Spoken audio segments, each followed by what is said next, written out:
कदमों में भी थकान थी, घर भी करीब था, पर क्या करें कि अब के सफ़र ही अजीब था।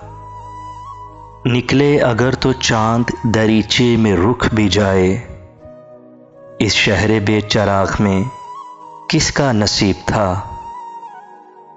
आंधी ने उन रुतों को भी बेकार कर दिया, जिनका कभी हमासा परिंदा नसीब था।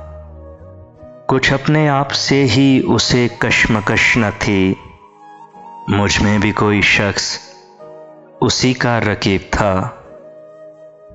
पूछा किसी ने मोल तो हैरान रह गया, अपनी निगाह में कोई कितना गरीब था।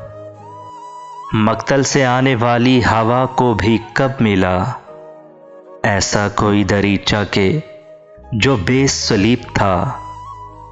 पर क्या करें कि अब के सफ़र ही अजीब था। कदमों में भी थकान थी, घर भी करीब था।